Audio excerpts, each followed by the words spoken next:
everybody. Thank you so much for coming back to my channel. If you are new here, my name is Riley and I'm a full-time reseller. I resell anything and everything on Poshmark, eBay, and Etsy. Vintage on Etsy. Can't just sell random things on Etsy. I should probably say that. Anyway, that's besides the point. I've been really clothing oriented for the last few months because clothing has been selling really well for me. So I've made a couple of these videos before, but if you cannot tell by the title, I created a list of 15 brands that I'm on the lookout for fall and winter 2020. I have made a couple of these videos in the past. I like to do them every once in a while, maybe once every few months, because honestly, trendy brands that consistently sell online, they go in and out of trends so quickly. So my videos that I made like 2 years ago on this subject, some of those brands may not even be worth flipping anymore, or you wouldn't necessarily get as much of a profit from selling those brands as you would 2 years ago. So anyway, how do I come up with my lists? Well, first of all, one of the most important things for me is that I create a list that's actually informative, because if I'm just reading off a list of brands that you've already heard of, that you most resellers already know they should be on the lookout for, that's not really helping anybody. I'm just telling you guys what you already know. I specifically look for brands that I have either never heard of or I have not heard of often enough, or even brands that I have heard of but I didn't realize that they were really worth flipping until now. How do I come up with the brands? Aside from that, I will go to Poshmark and eBay. I will look... Oh, I was on a roll there. I didn't have any stutters. I will go to Poshmark and eBay. I will look up clothing that has sold recently, and I will try to look for brands, like I said, that I have not heard of or am unfamiliar with that seem to keep popping up, because if they keep popping up on the sold lists, it means that they're selling pretty consistently. Second of all, I will look for brands that are selling for a pretty penny.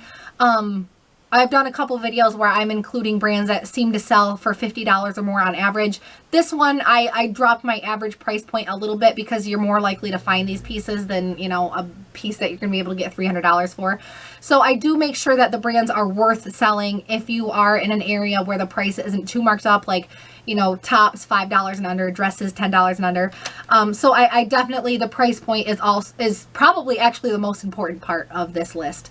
And I actually, something that I did differently for this list is I included like the average price point from what I could see that these items sell for. So hopefully the intro made sense and I didn't ramble on. I want you guys to understand how I create these lists. I'm not just creating lists of brands I've never heard of.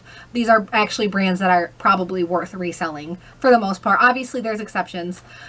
So I should have also said this at first. I don't go looking deeply into the brands. I don't look at who created the brands, where the brands stemmed from, how they became popular. Honestly, what matters the most to me is sold comps. So the first brand here is Song of Style. Now, I have never heard of that brand before. I have no idea what it is based out of, but Song of Style seems to be pretty popular right now. I see it pop up quite a bit on the sold lists when I'm browsing through, and it seems like the average pieces sell for between $20 and $50. I saw a couple over $50, but they were special pieces. These are also pre-owned comps. Obviously, if something is new with tags, you're going to expect more out of it. I shouldn't have to say that, but I should have said that at the beginning. The second brand here is Sea New York. S-E-A New York. Unfortunately, I don't want to get a copyright flag, so I do not want to use label images that I found off of Google. I would love to pop up an image of what the label looks like. So instead, I'm going to just add a little text box somewhere so you guys can actually see how it's spelled out. Obviously, visually, it helps to see the label. So if you are someone like me and you need to see the label visually, you can always Google these brands, look for the label. Third one on here. Oh, wait. So Sea New York, it seems like the comps were a little all over the place, anywhere from about $30 to $100 depending on the piece. Obviously, like the jackets, the dresses, the specialty pieces were more on the $100 price point, whereas the regular shirts and tops, blouses were over by the $30 price point.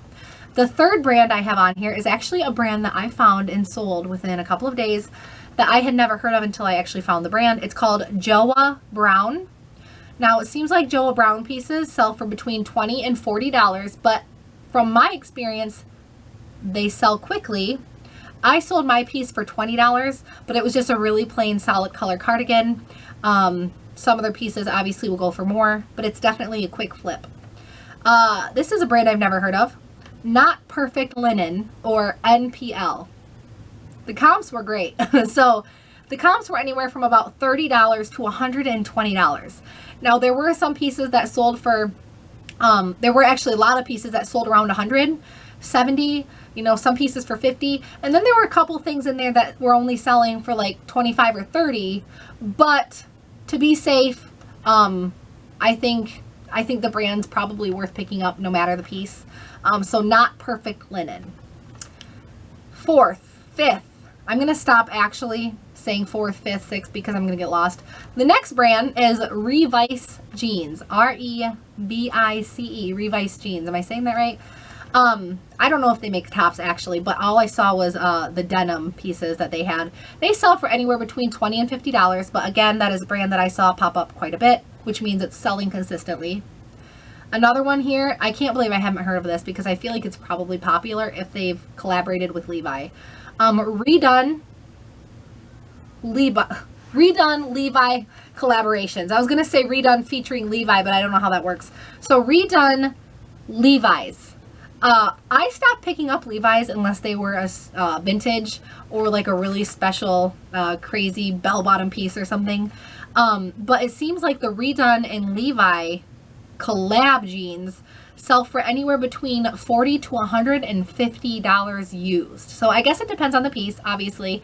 I shouldn't say I guess. It does depend on the piece. You know, some of the more sought after, like patchwork, crazy mom style jeans were priced at like $150 and actually sold for that price. So Redone Levi is going to look like RE/done, little tiny X, like featuring like what you'd see on an album, Levi's. So that's what the tag will look like. Here's another one. I've heard of this brand before. However, I didn't realize it was actually really worth flipping because I think I've actually passed on their pieces before. I don't think I found it more than once. Ivy Park. So I do believe that Ivy Park is Beyonce's brand. I think Ivy Park is Beyonce's brand. I could be, correct me if I'm wrong. Their pieces sold anywhere from $30 to $100 plus. Used. I did see a sports bra, an Ivy Park sports bra that sold for $48 for a used sports bra. So that tells you right there it's probably a brand worth picking up. Here's a brand that I found a couple of weeks ago, and I didn't realize it was, I didn't realize the comps were as good until I brought it home. I just kind of brought it home because it was cute and I was going to take a gamble with it. Totem by the Sea. Totem like totem pole by the sea. So the comps were anywhere from $20 to $35 or $40. You may be thinking, well, it's not that much. However, it's just the plain blouses, just a lightweight linen or cotton blouse that was selling for between $20 and $40. So honestly, it's definitely worth the flip if you're finding the pieces at regular prices at a thrift shop. The other one is an Anthropologie brand. So I try not to include too many Anthropologie brands because the list is so extensive. It's really easy to get lost in Anthropologie brands. It's called Hemant and Nandita. Hemant plus Nandita. Like I said, Anthropologie brand. Their pieces seem to consistently sell for $100 plus. Obviously, if you're finding a basic t-shirt, it's probably not going to sell for $100 plus. So when I say these brands sell for $100 plus, like, use your common sense. I don't want someone to come back and say, I found Hemant and Nandita underwear and they only sold for $20. Like, just hear me out, okay? So yeah, Hemant and Nandita. I also saw that pop up a few times on the sold list. So I don't know how popular the brand is, but it's selling. Okay, this is one that I also found a couple of weeks ago, and the comps were like really good considering that it was just a t-shirt, or not a t-shirt, a button-up. Errata Silent Journey. I don't know much about the brand. After finding the piece, I looked up comps and they're anywhere from $30 to $70, probably more, like I said, depending on the piece. So Errata Silent Journey. Here's another one, which I think I've heard before, but I didn't realize that it was a brand worth picking up. Outdoor Voices. So Outdoor Voices, think Mountain Hardwear, North Face, Outdoor Research, stuff like that. Those kind of outdoorsy brands. I get made fun of for saying the word outdoorsy. I'm from Michigan, the Midwest. We use outdoorsy here, so I'm not illiterate. It's just I grew up hearing the word outdoorsy. And yes, I'm going to repeat that every time I say that word now, because I had so many people saying, did she just say outdoorsy? Like, I don't know that that's not really a word. I know it's not a word. It's just, it's a slang word for what? Like, outdoors-ish? Like, really, what else would I say? This is what you'd wear outdoors? Come on. Okay, Outdoor Voices. The comps are anywhere from $25 to $60. Obviously, if you find like a really nice coat, it's probably gonna go for more than that. But definitely a brand that I would pick up if I found it. Here's another one. I don't know if I'm saying it right. A gold, A-G-O-L-D-E. So it looks like they're mostly their jeans are what's popular with the brand. I saw a couple of shirts, maybe some sweaters that sold, but most of the things that sold under this brand were actually jeans. And the jeans sold for about $50 probably on average. I'm down to 3 more. I have 3 left. So here's one that I cannot believe I've never heard of, because it seems like it's pretty popular. After doing a quick comp search, there were tons of them sold. Driftwood jeans. So Driftwood jeans, the label's actually kind of cool. It's like the inside label is like a leather, maybe a fake leather, but like what you'd see on the back of Levi's, or what other brand does that? Who cares? The leather patch on the back is actually on the inside label as well, which I thought was kind of interesting. So just put that in your mind. If you see a leather label on the inside, it might be Driftwood. So Driftwood jeans, they all have a similar look. It looks like they're all kind of bell-bottomy or flare. They have lots of embroidery, lace, just little tiny details down the side of the bell bottom. It's kind of hard to explain. But they must have a pretty good following, because it sells a lot. The Driftwood jeans sell quite a bit, it looks like. Here's another one. Oh, Driftwood jeans, they sell for anywhere between $25 to $100 plus. I realize that is a huge margin.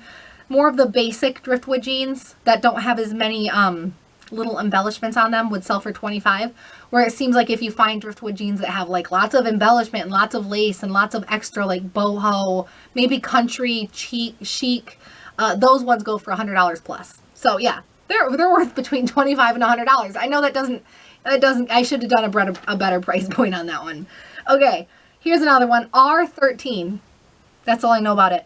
I was so confused. I kept seeing R13 pop up, but then there was a different like nickname for the brand, or maybe the brand has different branches. I don't know. What I know is R13 pieces sell for between $30 and $75. It looks like they make jeans, tops, button-ups, all that kind of stuff. It seems like more of like a this is gonna sound weird, but it seems like a mechanic chic. Does that make sense? Like if someone worked at a car garage, but they wanted to look trendy while working in a car garage. Does that make sense? And I'm not saying anything bad about the jeans or the brand. I actually loved the aesthetic when I looked it up. R13, it seems like their pieces sell from between $30 and $75. Here's the last one. I saved this one for last because I do realize a lot of resellers have probably heard of this brand. I've heard of the brand plenty of times. I honestly never put 2 and 2 together and thought about comp searching the brand. Spiritual Gangster. So Spiritual Gangster reminds me a lot of Junk Food, Wild Fox, lots of graphics, lots of like 90s throwback looking graphics that have like sarcastic, not even sarcastic, it's probably not the right word, just, I don't know, spiritual stuff. Spiritual Gangster. So their pieces sell for between $25 and $40. Obviously the special pieces that were maybe like limited edition or hard to find would probably sell for more than that. Like there were tank tops that showed up that were, you know, they only sold for $13, but I didn't include that in the average price point. If you find a Spiritual Gangster piece that's like a sweater or a jacket or like a nice pullover blouse, that would fall in the range between $25 and $40. So Spiritual Gangster. Hopefully you guys enjoyed my video. I tried to make it in under 15 minutes, but I don't think I did. We'll see. Thank you so much for watching. If you want to see more content like this, go ahead and subscribe to my channel. It would mean the world to me. All of you do. If you are nosy and want to go check me out on Instagram, my Instagram name is honey.rags, and I will leave a link down below in the description to that. I think I covered everything. So thank you so much for watching. As always, happy thrifting, happy selling, and stay safe.